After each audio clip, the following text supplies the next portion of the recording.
In the soft, golden glow of an afternoon sun, there's a house that once echoed with laughter, where the smell of freshly baked bread would dance through the air, and where every holiday felt like a sacred tradition. Today, those halls stand silent. The warmth is gone, replaced by an invisible tension that clings to the air like dust that never settles.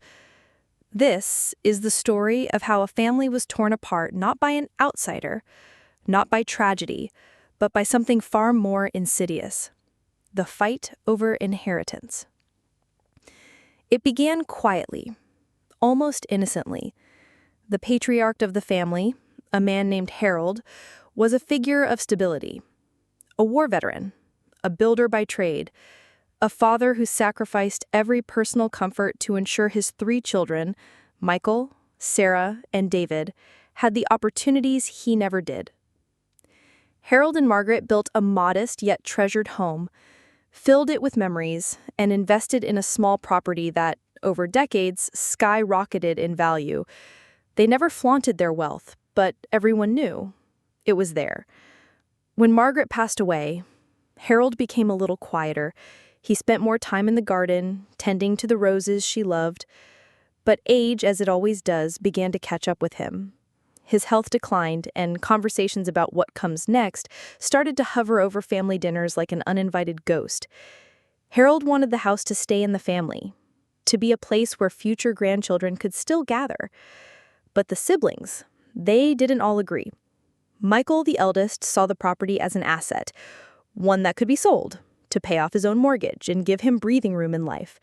Sarah, the middle child, wanted to keep the house exactly as it was, honoring her parents' legacy. And David, the youngest, stayed mostly quiet, though his silence was less about neutrality than about not knowing how to face the storm he could feel brewing. Things might have been resolved amicably, had Harold not made a last-minute change to his will. According to the new document, the house was to be given to Sarah, outright. No split, no shared ownership. Harold believed she was the one most committed to preserving it. When the will was read after Harold's passing, the room turned cold. Michael's face flushed with disbelief, and David's lips tightened, as though he'd been expecting something different yet didn't have the courage to admit it.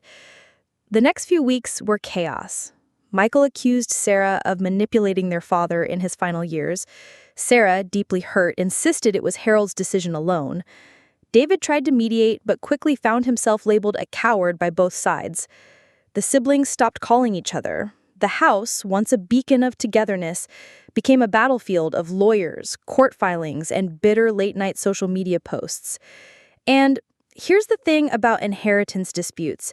They're rarely just about money or property. Beneath the surface lies decades of unresolved tension. Childhood rivalries, perceived favoritism, moments where someone felt unseen, unloved, or left behind. In this family, the fight over the house was just the match thrown into a room already soaked in gasoline. Months later, Sarah still lived in the house, but it didn't feel like home. She'd walk past the kitchen and remember the years her brothers sat laughing at that very table, and her chest would tighten. Michael had moved to another state, vowing never to return. David?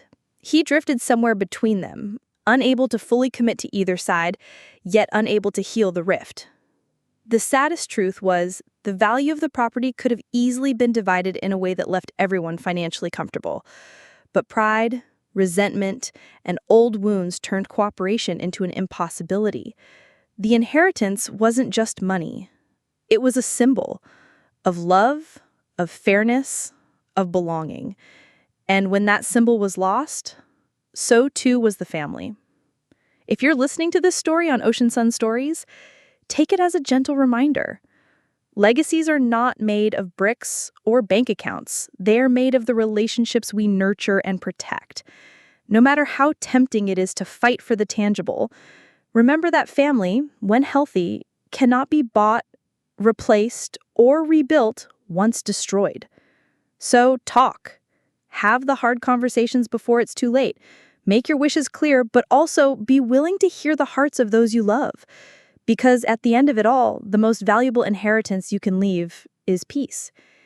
And maybe, just maybe, if you protect that, your family won't become the next story told here, in a hushed voice, about how love was lost over something that could never truly replace it.